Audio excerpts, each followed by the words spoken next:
Auzubillahiminash-shaytanir-rajeem. Bismillahir-rahmanir-rahim. Assalamu alaikum viewers. I'm your host Faiza Naqvi with a prayer. May Allah keep you all safe, healthy and blessed. And may Allah hasten the appearance of Imam of our time, inshallah. And may we all become the true companion of our Imam. And I would like to congratulate you all as well on the beautiful event of Shab-e Baisat, which has passed last night. It's 27th Rajab, and congratulate you all, and may Allah accept all your prayers and worship you have done, and inshallah. Today the topic we are about to discuss is related to the issues we see in the Western political system, because in general they are admired by the third world countries, and they see it as a role model, a system which is role model for other countries. But what kind of why the political democracy in this, for example, especially in West and especially in UK and America or the other Western countries, has failed to meet the needs of common people, and why they couldn't achieve the full potential, the one they should be achieving. So where are the flaws and what are the problems, and how as a community we can participate effectively in order to address those problems, and what kind of means and ways we have to achieve that goal. So we do have very prestigious guest with us, Sayyid Muhsin Abbas, and we'll move on to him and we'll try to dig out more in detail with him. Assalamu alaikum, Muhsin bhai. Thank you so much for joining us today for such a significant topic, and congratulations you as well regarding 27th Rajab as well. So I would like to welcome you on the show. Thank you very much, and congratulations to all the viewers as well. We have so many auspicious occasions which give us not only spiritual but also practical, political and justice-orientated cultural, inspiration. And this is the beauty of Islam. You can literally get all sorts of beautiful messages, even from the most simplest of anniversaries. So congratulations to everyone. Thank you so much. Muhsin bhai, we have been discussing this issue in different ways, in different timings and in different programs, like what kind of problem the political system, especially the Western political system and Western secular political system, which it has failed to achieve the goals it should be meeting. So what are your thoughts on that? Why do you think it has failed, and where are the flaws in this system? So the secular system of democracy certainly, I think, traces its root to the Enlightenment in Europe. That's what they would say here. And okay, let's go with that assertion. But the Enlightenment was meant to really herald the beginning of a time where all religions were allowed to operate safely and operate in a manner that was of their choosing.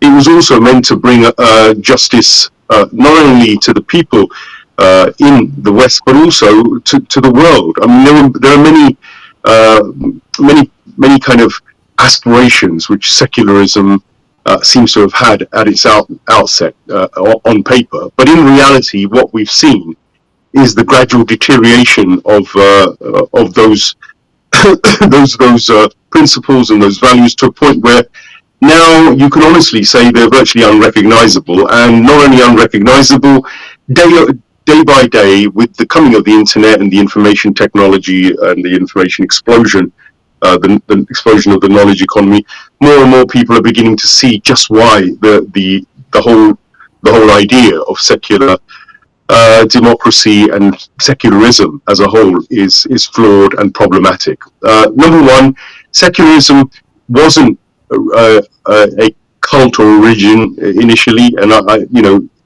we would not have no real problem with secularism in its original form as Muslims, because it would allow tolerance, and it should allow all those kind of values that we'd all, civilizational values, which Islam could quite comfortably relate to.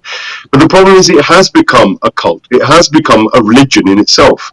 Secularism Neoliberal secularism has doctrines, it has dogmas, it has an ideology, it has its narratives, it has its temples, it has its institutions and its priests, and you see them every day. I mean, they're on virtually every Western television channel, Zionist Western television channel. Every day you hear their values, and they talk about many values like democracy and equality, and they'll talk about human rights, and they'll talk about I don't know, all manner of things, liberty, freedom. That's another big one. So these things get talked about, but when you see the practical rollout of such ideas and concepts, you see that they're very much restricted to an elite. And the more closely you analyze it, that elite is not just white Western Europeans, by which I count Australia and New Zealand and other such distant nations from Europe, but it's the Americas as well, certainly North America. You see, they don't even practice that democracy in these kinds of bastions of secular neoliberal, if you like, societies. And just to quote James Melville, who's rather good analysis, probably does a better job than I would, but let me just quote him. He says, "The system is broken. Our political leaders only serve themselves, unelected technocrats and lobbyists, rather than the people that they are supposed to represent, us. They try and distract our attention away from the root cause of so many problems in society through inept and malevolent government. The reality of all this is that we are sleepwalking towards the biggest asset grab in the history of the planet. They are trying to destroy farms, land, businesses, freedoms, housing, individual wealth, travel, and own them or sell them off to the highest bidder. That's what they're trying to do to all these things, really. And at the same time, he says, they're trying to ring-fence society into entrapment of being controlled by data, either through health passports or the slow mission creep towards central banking digital currencies. It's all a big, giant asset grab of what we own and control. They frame all of this being in our best interests, but it's the biggest swindle of all time, of ever, or ever, as he puts it. So there, I mean, and if I will unpack all of these things, but I've laid out my stall there in terms of why some people within this neoliberal secular democracy have woken up to understand what is really going on. I think it's been going on for a very much longer time than James Melville was pointing out. I think it began even when the East India Company was in its heyday running India and the British Empire's trade, etc. But let's take it as a given that people are waking up now to what this system is about, because then, of course, it was a colonial system, it was an empire and kings ruled. Now, ostensibly, we can clearly say it was secular neoliberal democracy, and it's not doing any differently from what these guys did back in the 18th century when they were busy colonizing the world. So if I pause there, that'll give you an idea of why I think secular democracy has failed, because it's not just talking about the rape of the commons and the use of usury and money power to control people here and to enslave people through systems, but it's also talking about that happening throughout the world. It's also talking about a structural elite. When we talk about them or they, we're talking about the structural elite, which actually are above and beyond most of the laws that we're all subject to. They're the ones who create the laws and manipulate them, and even bankroll the politicians who we think are in power. So there's a fundamental flaw within secular neoliberal democracy which needs very careful analysis. So, Mr. May, as you mentioned that obviously secularism doesn't, in general, we don't have any problem, especially as a Muslim, when we look at it, we don't have any problem with that. But when it becomes religion, so secular become religion, and it becomes rigid towards many things, which are like not even like if we forget about the religion, it is even inhumane. So, what kind of root causes do you see are the problem of this issue, like even in not only in UK, as you mentioned, in America and New Zealand and other Australia and many other Western countries, which are thought to be a big, huge empires of Western democracy, Western secularism, and Western human rights and stuff like that. So how do you see that? Why they are fair? What is the problem behind all of it? Some of the points you have mentioned, obviously, the political elite who is running their agenda behind these countries or something like that. So they are like creating such kind of issues. So what else do you think we really need to ponder upon, think about, and do some kind of careful analysis of the issues behind this problem? So there's a Quranic verse. Maybe I'll begin with that because there are many weaknesses amongst society, and we could talk about knowledge, we could talk about political ignorance, we could talk about greed, we could talk about selfishness, we could talk about illiteracy of all kinds, about the politics of our society, which are the root causes of much of our failure to deal with things. So we can go through these. We can also talk about the psychology of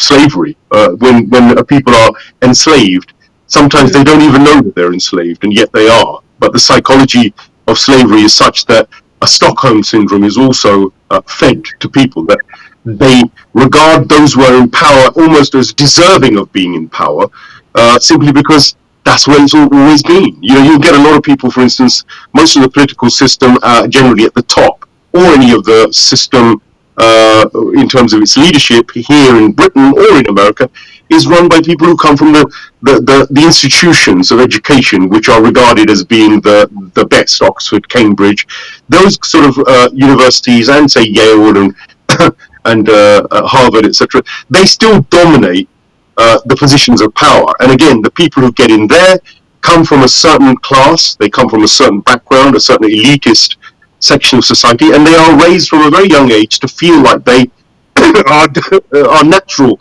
leaders. And whereas you get others who are at a lower level in terms of their class origins and their backgrounds, and they're more humble, they don't have the same delusions, nor do they have the same level of confidence, and nor do they have the glass, nor do they get allowed to freely become powerful at that highest level. There are glass ceilings for all of these people at some point or other within this corrupt system. So there are many areas that we could unpack about why this system is so bad, but some of them are to do with us as people who are under the yoke of this structural elite that basically dominate the whole show. But I was going to mention the Quranic verse, and the key to breaking free from this kind of slavery, this kind of Stockholm syndrome for our masters and the people who oppress us, is basically is locked in what Almighty Allah subhanahu wa ta'ala commands our Prophet Muhammad, peace be upon him, in verse 108 of Surah Yusuf, that's chapter 12 in the Holy Quran. He says, say, O Prophet, this is my way. I call to Allah, and I am those who follow me, being certain, and glory be to Allah, and I am not one of the polytheists. So the verse carries a clear message. What it's telling us is that part of the strategy and methodology of even opening the word of the divine, the divine, if you like, message, is by using basira. So basira it means clear vision, insight, foresight, a depth of wisdom. More than wisdom, it's deeper than wisdom, it's deeper than knowledge. Basira is a very, very important quality. It comes obviously from the Basir, which is a name of the divine, and it gives you a hint about where the problem lies. You cannot have Basira without knowledge. You can't have Basira without courage. You can't have Basira without real faith. You can't have Basira without a really good heart, a divinely inspired heart. So it indicates that your leaders and your leadership has to have these qualities. Now, if I was to give the alternative to what the lie which was sold to most of the West and indeed most of the rest of the world about secular democracy being the liberator of people and the freedom giver and the most just, the most superior system. Well, I only have to go as far as Ayatollah Khomeini, Rahimullah. He, of course, was responsible in 1979 for finally liberating the Islamic Republic of Iran from a secular democracy powers-backed totalitarian Shah. The monarch of Iran was a despot with all sorts of torture and killing and murder on his name and on his hands. But he was supported by secular democracies like America and Britain fully, 100%. He served them. So there you see again the corruption of the use of secular democracy by in foreign areas, especially Muslim lands, where the secular democrats and so-called secular democracies prefer dictators, tyrants, and totalitarians to do their dirty work for them, while they can carry on talking about secular democracy and liberty and freedom to their own people. So there is one fundamental lie that has been exposed time and time again all over the world. They spread largely the tyrannies of Saudi Arabian monarchs and kings, Qatari ones, the whole Khaliji crowd, in Egypt, dictators, largely and tyrants like Hosni Mubarak and even today Sisi, in Jordan again, kings and monarchs. You see, wherever they've gone, you'll see that tyrants, monarchs, and one-man states, despots, are the ones that secular democracy prefers. So why is it that secular democracy of the West seems to always favor totalitarianism, fascism, or tyranny, leaders of tyranny? It favors those because that's what its fundamental nature is itself. And the lie within their own Western nations of the secular democracy is also sham. I'll go into exactly why that's such a scam and such a con, because the two-party states which we see in America and Britain, which are promoted, are in themselves complete lies and are completely corrupt now. If they had any semblance of truth about them before, they no longer do. The likes of Starmer and the like of Rishi Sunak, there's no difference between them. There might be some superficial cosmetic ones that they have to put forward to make them look like they're different, but they're not. They're essentially coming from the same hymn book of neoconservative, neoliberal, secular villainy. And they're no different in my eyes from the bloodthirsty, bone-chopping bin Salmans of the world, to be honest. But coming back to Ayatollah Khomeini and Basira, you see, here you have one example of how Ayatollah Khomeini revived Muslims and revolutionized contemporary human thought once again in an Islamic country. He did it with Islamic principles of supporting the downtrodden, of creating an equitable society, of pushing for divine justice-rooted law, an anti-oppression inspired moral politics. Ethical economics was what he advocated. Environmental equilibrium was very much part of the dream that he put forward. The primordial virtuous human nature, celebrating that, was also very much at the heart of it. Having a tayyib fitra-based lifestyle, so promoting on the grassroots level balanced lifestyles which are in keeping with nature and our own nature and the creation that surrounds us, and having that balanced, if you like. Spiritual tranquility, of course, was also very much central to the character of Imam Khomeini, and something is very much lacking and missing in secular democracies and their leaders. And, you know, the primordial fitra of humanity is something that can't be forgotten, as I said. But alongside it, he obviously promoted an intuitive, heart-guided esoteric knowledge. You know, again, polymaths, polymathic leaders with multiple levels of knowledge, not just one-dimensional puppets like we've got now. Most of these political leaders we have are just Muppet puppets. They're not thinkers. They're not people who are critical thinking, nor are they independent. They do as they're told, and they're selected for their obedience, not for their intelligence.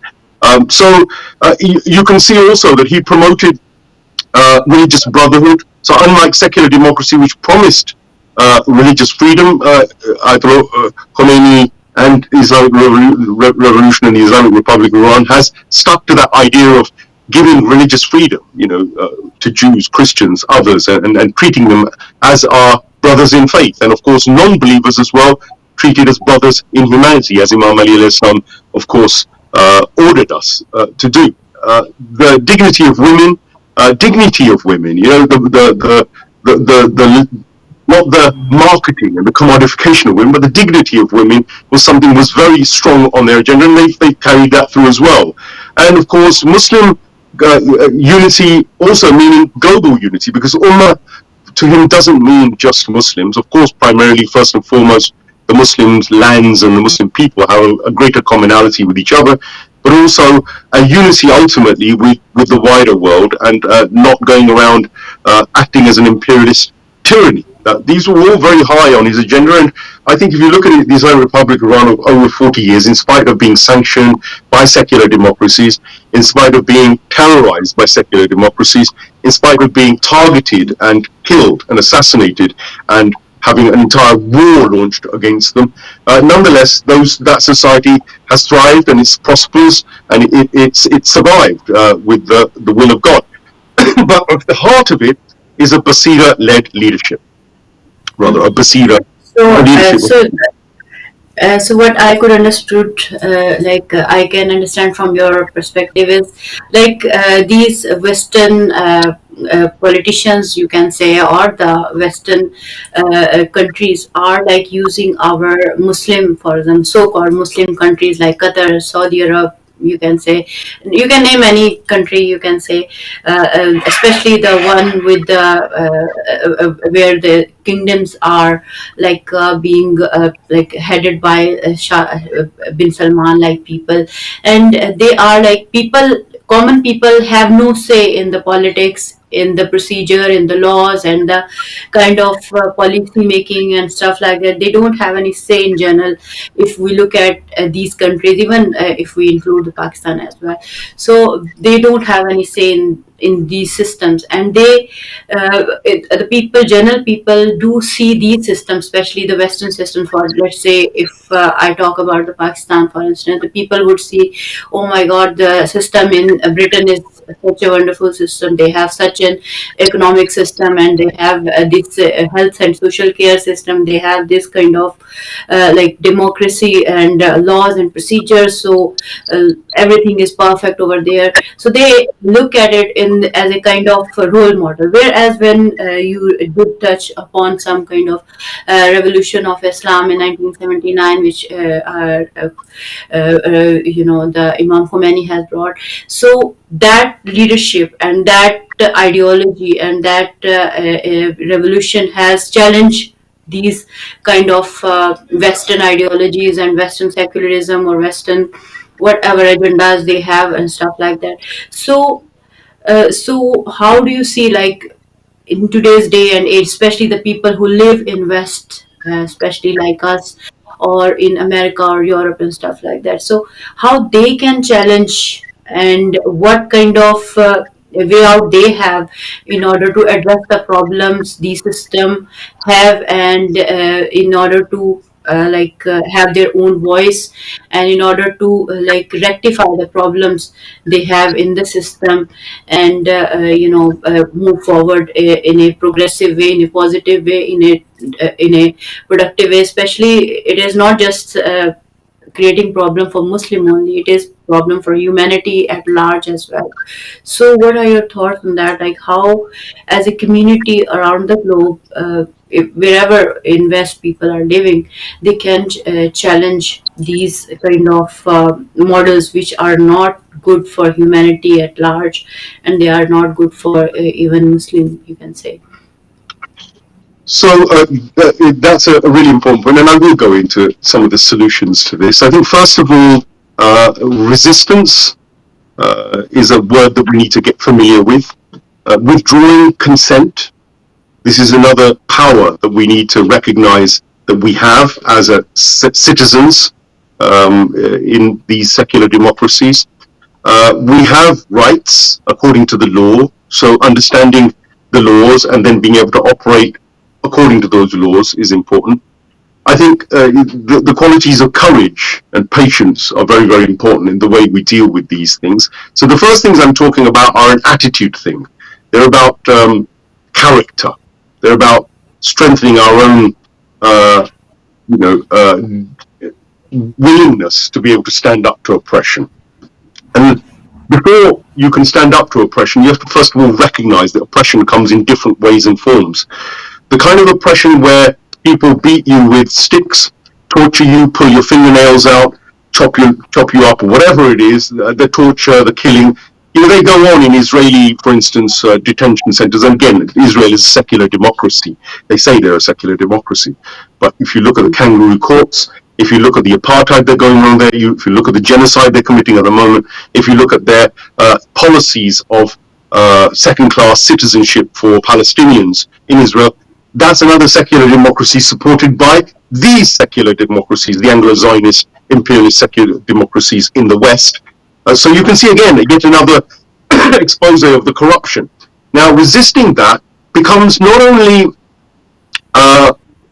something that's mustahab or advisable, it becomes wajib. In reality, that's every one of the religious leaders that I can think of, from the Prophet Muhammad, peace be upon him, through to the Aimam Masumi, all resisted the imperialisms and the oppressors of their time in one shape or form at different stages in their life. And the resistance went from verbal resistance, through written resistance, through creating Hilful Fadhil movements of economic resistance, as the Prophet Muhammad, peace be upon him, did in his youth, before the revelation he was ordered to declare it. He also resisted the oppression of the Quraysh when they tried to destroy the rights of the Muslims to follow the faith that they wanted, and they had to hide and practice their faith. He resisted that. But he showed you the methods of resistance were different at different times.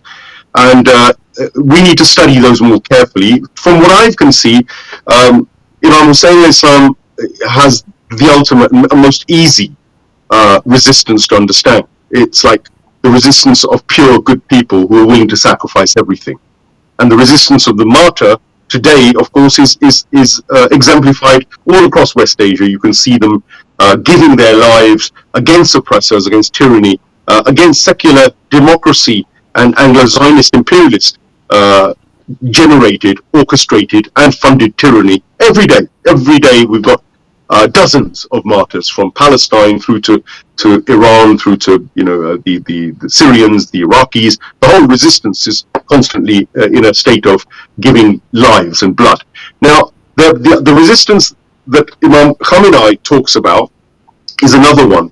One form of resistance is, first of all, to educate yourself about the alternatives. And the alternatives politically in a Western society, of course, nobody here is going to advocate that we pick up arms and become militants or do anything that is against the law, because at the end of the day, we're here as citizens. So what is it that we can do within the rule of law, within law, within legal confines, that would also be fulfilling our tasks or our obligations as people who resist tyranny? So I'd say, first of all, we have to recognize that the two-party state system is a broken one, and it's been compromised. So our first obligation is that we should not support either of the two parties until and unless they're willing to change their moral politics, until they're willing to come clean and not be the tyrants that they are currently. I challenge anybody to go and look at the Labour Party politics or manifesto or the Tory manifesto, and I will guarantee you that 70-80% of it is against Islamic morality and principles. It's against human civilizational values.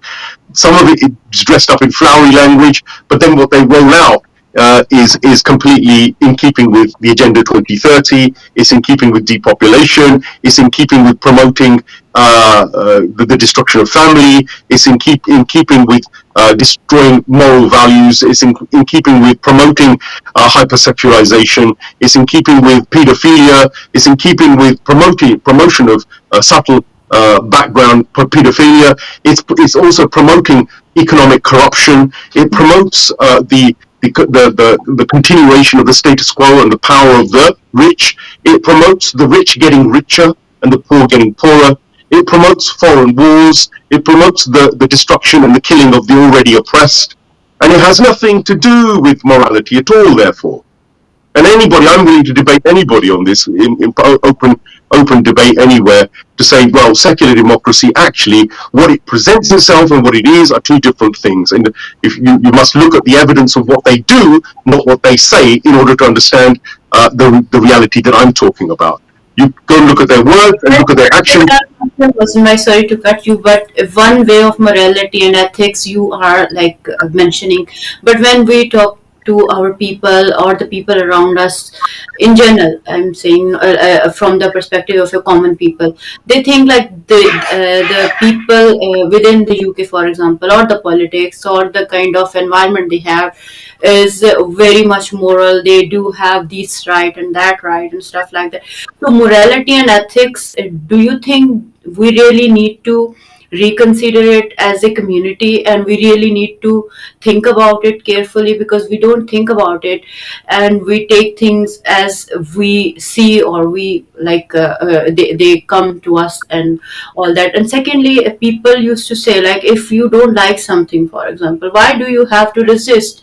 Because if you don't like something, you go back to your country and do whatever you want. Why are you here then?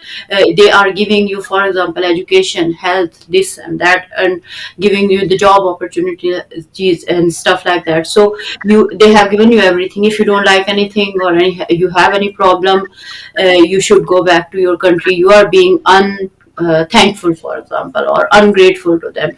I've seen people saying that. That's why I'm mentioning these things, even though they are like very small things to mention. But still, obviously, this is a kind of mindset. So don't you think we really need to improve our mindsets as well? Sister Pfizer, to these people, what I say is, you were born, your parents and your grandparents were slaves. They were colonized slaves. You come from Pakistan, you come from India, you come from anywhere. All of these people, all of these parents, my parents, all of them grew up under slavery. They were colonized slaves. Say what it is, ghulam dar ghulam. So first of all, you can't talk to me about the brilliance of this system, given that you come from a mindset which is a slave mindset. You adopted the slave mindset of your grandparents, of your parents, and your own. You're still thankful that they've allowed you into this country. You're thankful that God's earth, God's land, the commons, is something that belongs to these people, whoever these people are that they claim that let us in and do this. And you're saying that we should be thankful to them for everything they give us. Who gives it? Who gives them this land? Who gives them the gold? Who gives them the coal? Who gives them who's given them the water? Who gives them the air? Who gives them the sky? So first of all, do they believe that Allah subhanahu wa ta'ala gives it, or do they believe that it belongs to the money mafias which have taken it, who robbed it from the common people and have taken it for them because they had power and might and money? Do they believe that that's the case? Well, I don't. I mean, I'm willing to respect the so-called laws up to the point where they are helping and they're genuine. But when I see that actually those laws are actually fundamentally serving a different thing altogether, they'll say we've got freedom. You haven't got freedom. 90% of British land, you can't walk on it without clearance or authority. Most of it belongs to the landed gentry. And you only go on that land because they one chap fought tooth and nail to allow you to even walk on it. They won't even let you walk on those plots of land. As far as the commons go, that land should be basically free. It should be free for people to go and plant things, to grow things, to build things on. Instead, the government and the mafias that control it have taken a complete control, and they tell you should be grateful. But who told them to make boundaries? The passports you have, did they have passports 150 years ago? Who made the passports? Who made these boundaries? In the Quran, God says very clearly, and travel in the land, and have I not given you in abundance? So who is it that is hoarding? Who is it that's controlling and restricting our movement? Who is it who's taking over your commons? They've stolen your commons. And then they tell you, okay, we give you a little bit back, one little flat, maybe in London, or a small plot of land somewhere, and they say, now you've got to pay a mortgage on it, and you should be grateful to us that we've given you this. You know, this is the slave mentality. We are heading towards the end of the show very quickly, so we do have so many points to discuss as well. So one more thing I would like to ask you, like, do you think the secularism itself, as a like in its true sense, not the sense which is prevailing at the moment, does have any morality in it and any ethics in it, and some kind of moral values does it have? Because you mentioned some kind of homosexuality and stuff like that. These kind of things which we never heard before, like in at least in our day and age in general. So they are like something they are promoting too much. So do you think they do have this kind of ethical values in secularism? And secondly, do you think we as a Muslim community, especially if we just talk about narrow down and we talk about the, for example, people lives in UK, especially the Muslims one, if we try to like create a manifesto, as we have discussed this in many programs as well slightly. So how do you see this thing, like if we as a Muslim community create some manifesto which is right with the laws and human rights and stuff like that, so can we use that as a manifesto and create some kind of political party which can tell them these parties do tell us like what is right, what is wrong, and what should be done, what shouldn't be done? So can we move some party like this, and how it is possible? What should we really need to do? Well, absolutely. I think that the political think tank, which we talked about extensively in last week's show, would necessitate one institution which I think is absolutely necessary. Now, as I've said, I'm not a great fan of secular democracy as it stands. I know the whole parliament and the whole political system is actually just a front. It's just an illusion, a lie. It's loaded up with parliamentarians who are selected on very narrow terms. You have to stick to the party lines, what their rules and regulations are. They're basically controlled, and they're there to design to create the illusion that we have a parliament and we're elected for every 4 years. They're there to make it look like we have a say in things. The reality is, those same parliamentarians, as soon as they've been voted in, they listen to the corporates and the transnational corporations, their lobby groups, the big oil, big agriculture, big pharma, and they'll listen to Zionists, they'll listen to Israel, they'll listen to America. They're not going to listen to what the British public said to them, or the Western public wants. They listen to their masters. Meanwhile, we're all happy that, fine, oh, there's a parliament, aren't we great, we've got a democracy. We're fools if we think that that's a reality. And that's exactly what I call people who actually participate and in their system the way they want to. The way the system wants you to participate, but those who participate in it without exposing its reality, they're part of the system because they're on the gravy train. They make some money out of it. They want glory. They want a name. They want something transactional. What needs to happen is an independent political party, which is based on prophetic moral politics, needs to emerge. You need to have ethical and moral people who are candidates for any such party. They need to be a clear manifesto which pushes at policies which are ethical around on economics, anti-usury, of course, but many other anti-poverty economics that we should pushing, environmental policies which genuinely support the environment, not just nonsense climate change rubbish. What they should be talking about is stopping the destruction of forests, not the deforestation agendas they've got, the chemicals they spread across rivers, the air that's being polluted by chemtrails, the whole system which gears towards corporate pollution and destruction of the planet and the misuse of it, the harm to animals, the cruelty to animals in the food production system we have today, the production of new lab meat and production of science and use of science and technology to pervert us even further, the dirty, dangerous, chemical-ridden food that we're forced to eat constantly, processed foods, and all of this, all these things are happening because the politicians and the system is geared towards doing what the corporates say. So if you want politicians to reflect you, they have to come with a different agenda. They have to come with a fundamentally different set of policies from what you're seeing there. And what they say, then they must do. Now, at the moment, clearly, clearly, the system. Excuse me. I've had a terrible cough this week, but seems to have decided to give me problems today. The issue is that political party becomes a platform. Even if you're not going to win power and you're not going to, your candidates don't even win a single vote necessarily, it's irrelevant.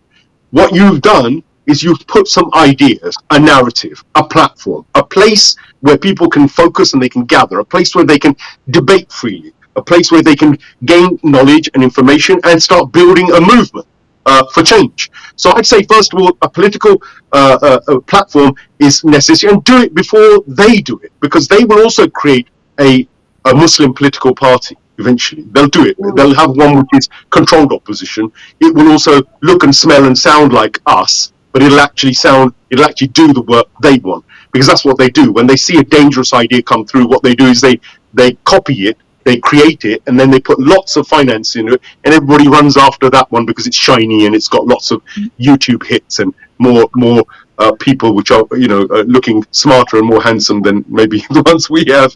But I'm saying this will happen. But it's regardless of that, even then, you must have your own party. And I'm going by what Imam Zain al-Abidin al-Islam and all those forces did. Imam Zain al-Abidin al-Islam didn't openly support the revolution of Mukhtar, as we all know. He was the Imam of the time. Mukhtar didn't get permission from Imam Zain al-Abidin to go ahead. And what he did was great, that he killed Yazid and Shimr, Yazid's lackeys and Shimr, etc. But Imam had another mission. Imam had a long-term mission. The affair that he was talking about was changing people's hearts and their minds, the education, the long run, the survival of Islamic morality, prophetic morality. So we need to do the same. We need to think long-term. We're not here to just create an overnight revolution. The British never revolt. They're not going to have any revolution in Britain ever, because that's not the nature of these people. What they need is to be convinced through rationality, through logic, and through our example. For that, you need to create platforms. So they need to see the emergence of some kind of Muslim party, so that we can destroy the propaganda they created by using ISIS, which is, of course, another secular democratic created fallacy. They created ISIS and all the Ibn Taymiyyah run outfits which talk about Islam. Actually, they're politically the most active ones, while all the esoteric people aren't doing anything politically. They're dead. They're hiding. They're thinking, no, let's just do tasbih. Let's do Allah Allah. Let's just do the Sufis. The Sufis are busy whirling, and the Shias are busy doing matam or azadari. That's about as far as they want to take their religion. The religion people could participate in it. Sorry to cut you over here, because in general, I mean, we are very active in many other things, but I think so in general we don't participate in politics effectively the way we should be doing. And even if we are doing it, if we are doing in a very like you can say opposite way, the way it should be, the way our imams did, we don't follow that way, but we follow the way we think is the best. So do you think we can do that, and we can move our community towards that direction? And who would be doing that? Like what would happen if we won't do that, for example? Sister Faiza, I don't care if one person follows that party. The duty is to do it. I do not care about numbers, because the Imams didn't think about numbers. They didn't think about majority or numbers or size. They weren't after popularity. They thought about quality. They thought about maintaining the truth. And the quantity doesn't matter. The quality is what matters. If the quality is great, you will see that just as today, Imam Hussein was on his own virtually on the field of Karbala. Today, go and see his shrine. There are 25 million people who are willing to die for him, who turn up just in one day.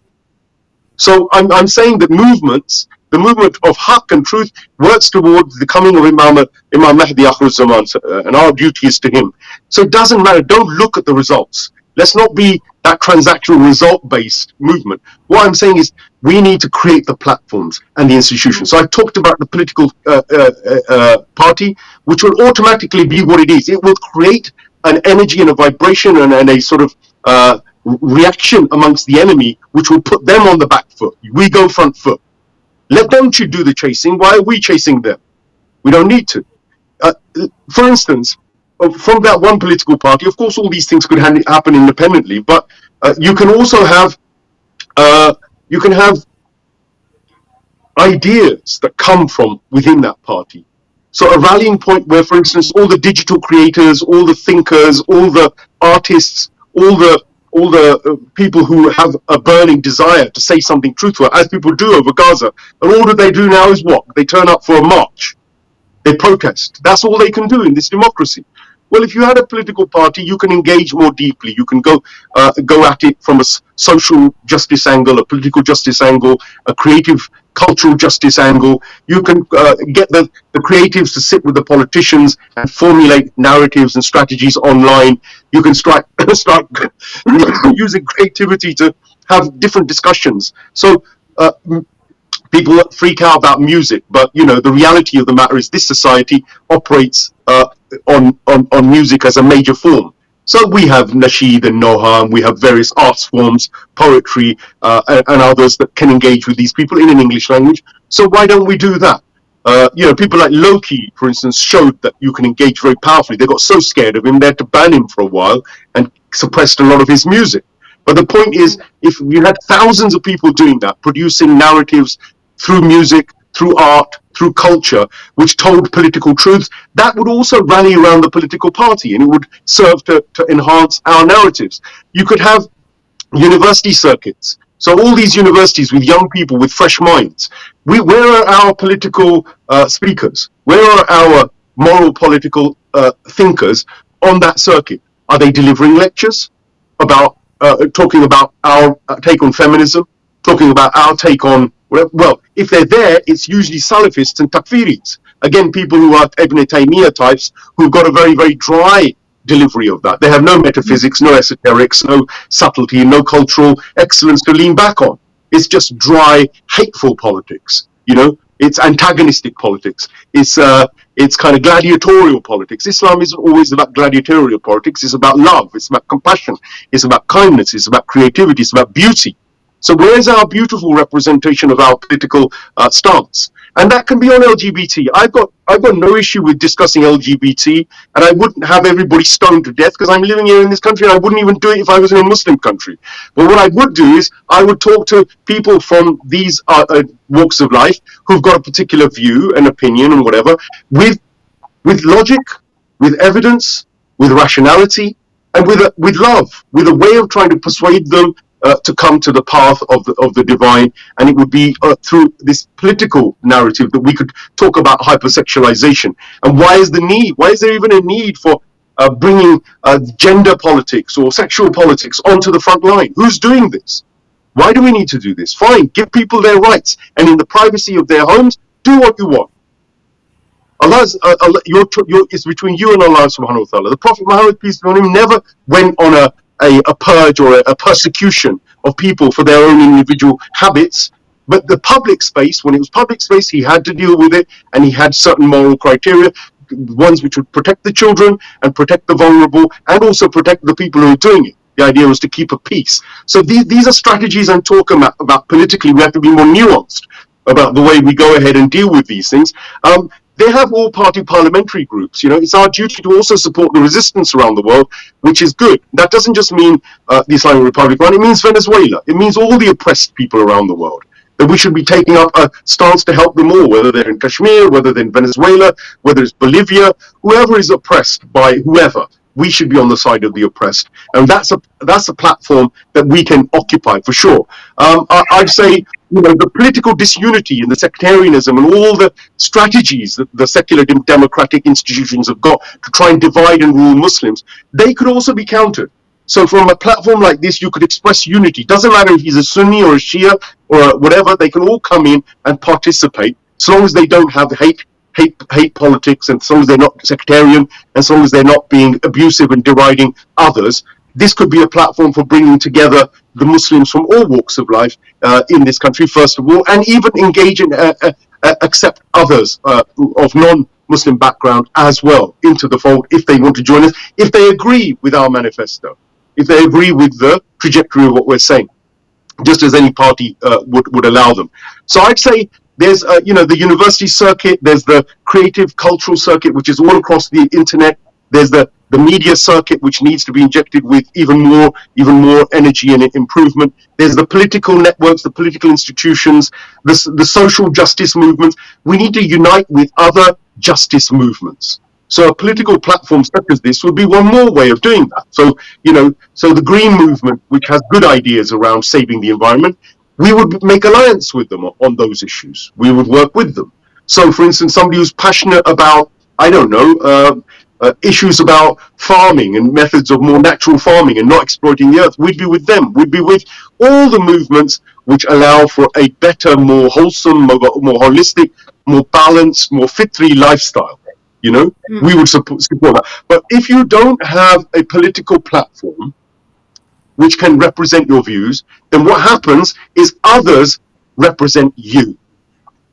Others, their people, their controlled opposition, their speakers. You see it today even in Gaza. I see many of the so-called speakers who support Palestine. In fact, I know that their narratives are designed to not support Gaza and Palestine. What they're doing is trying to negate Islamic Republic of Iran and the resistance axis. People go on. When you talk about politics, political party and manifesto and everything we are talking about so far, there is very important factor which is related to mafias behind these politicians, behind these MPs, behind these political parties, who do like politicians do what they say. At least like major or significant part of their action is based upon the dictation by these mafias. So do you think in the presence of these corporate mafias or whichever mafias we have around us, so we can be successful and we can create that party who can talk about the things you were discussing at the moment, so how we can deal with them? Secondly, the what sort of people who can join you or for example join this party? So what do you think we should have a kind of way to start or initiate this kind of party and manifesto, and should work on that? How do you see this? Well, of course, wherever you get good, evil will stand up against it. And nobody's ever given power to good people without trying to harm them or to undermine them. So, of course, Prophet Muhammad raised the voice. What happened? The evil Quraysh and the evil Jews of the time attacked him. All his life he spent fighting. Imam Ali alayhi salam stood up. When they finally accepted him even as Khalif, what happened? The evil ones were the first to oppose him. Muawiyah and all of the Kharijis and even Aisha, God rest her soul, and the others, Zubair and Talha and co. Everybody, for their greed, came forward to try and take him out. So it doesn't matter if the Imams were not above being opposed. Of course, who are we? We're nothing. We're going to be opposed. So what? And the measure of success is what?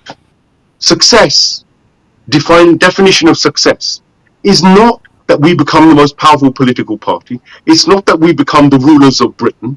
It's not that Sharia law is imposed here in Britain by anybody. This is not the measure of success. The measure of success is how many people, even if one person changes their heart and inclines towards good and acts in a virtuous way, it's success. It is success. Because before Allah, you can say, I made all the efforts. And Hazrat Lut al-Islam, Hazrat Nuh al-Islam, you look at their track records of what was their success in terms of people that converted to Islam. 1,000 years nearly, Hazrat Nuh al-Islam was around, I think, or was it Ibrahim, I think they say. The number of people converted was what? A handful. So let's not talk about success in terms of capitalistic, monetary or transactional. Let's talk about success from Allah's perspective, from the perspective of the Imam Masameen. And for that, therefore, there's no pressure. We have no stress or pressure. What we do is we're going to advocate truth. And I think this party will emerge now. I mean, I'm personally committed to making sure it happens. And your question of who will be part of this, well, it'll be everybody, first of all, who has got a criteria, which is they're committed to the Quran, they're committed to goodness, they're committed to virtue, they're committed to the prophetic dream. They're committed to they're courageous, they're virtuous, they're loving, they're compassionate people. They will be committed, patient. They will have basira. They will be, always with the haqq, always with the truth. These are the kind of criterias that will dictate who is your leader. And of course, they must have something to offer, whether that's knowledge or whether it's practical support. Everybody would have a place. They can be campaigners who will take leaflets door to door.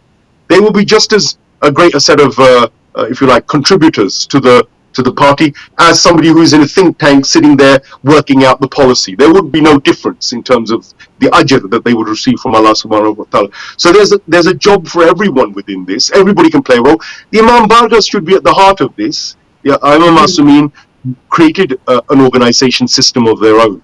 We here in the West have created organization systems which are copying Western ones. Most of our establishments all run according to secular methodologies and bars.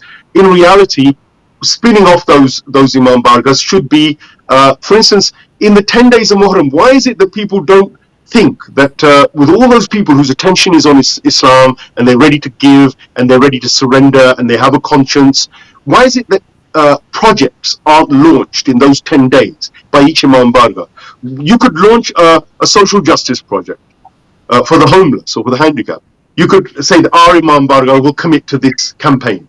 You could have one of the Imam Barga saying, okay, we'll commit to a moral media policy. So we commit to raising funds and finances and getting our youngsters involved and pooling our resources to push forward the media message. And they could rally around this political party. If there was a party, then it could be these centers, these mosques and these communities say, okay, we're all going to dedicate at least one project towards this concept. Whether it's supporting them electorally, whether it's supporting them financially, whether it's supporting them through printing their leaflets or providing volunteers, or all of them could be rallied together to say, look, if you don't want the party, it's not going to operate in a religious center because Charity Commission won't allow you to have politics per se within a center. But off the record, they could certainly put their weight behind any political party and say, our congregation is at your disposal. How can we support and help your cause? It's that kind of relationship that we'd be looking for. And to the leaders, usually, I'm not going to say anything against those people who run Imam Bargas because they'll never let me into any of them. But the truth is that they know how to organize. They know how to organize their own, and they do a grand job in all the tabarruk and all the various religious functions. So they're not stupid, are they? They're very clever people. They know how to organize. So if they know how to organize a local center, they know everything that goes into organizing. They will also then be able to say, how do we organize ourselves on a national level where we have a voice which at least says who we are. So instead of the English or the British people seeing Muslims through the narratives of the Western media or the narratives of Zionist media, instead they can start seeing it through us on a practical level, as political voices that speak in Parliament, that speak around the local councils, because of course it's all about local councils as well. The local councils have many projects which we should be actively either opposing or supporting. And of course, if you're not interested in national politics, then at least in your local area, you should be looking for socio-political justice, and you should unite with even the non-Muslims when it comes to issues for homelessness or issues that deal with things in a way which are of poverty or anti-poverty and anti-environmental degradation, all of these things. So I would say we would organize. We'd become this party could become the focal point for existing institutions to lock into us as well. The existing Muslim institutions would not be threatened by this because we wouldn't duplicate what they're doing. We're providing a new kind of service for their congregation and for them. Thank you so much, Muslima. It was lovely to have you on the show, and it was really insightful discussion, and there was so much to discuss more. But obviously, time is the limit, so we are ending the show over here. So we must offer what Ahlul Bayt has given to us in a more effective way and in a more wiser way, obviously. And this is the best way to do that. Like, we should have our own party, we should have our own manifesto, and we should have our own kind of campaigns which could serve the not only humanity but the environment and the whole you can say universe, you can say in general, or the world, or whatever you call it. So thank you so much for that, and inshallah we'll see you next week. And I'll take a leave on this note that as Muslim Bhai has suggested so many important points, we should ponder upon that and we should participate and think about these things carefully. This is our duty on this journey we have on this day and age and time. So we should leave something behind for our future, for our children, for our community as well. So inshallah, I'll take a leave over here, and inshallah see you next week. Allah Hafiz.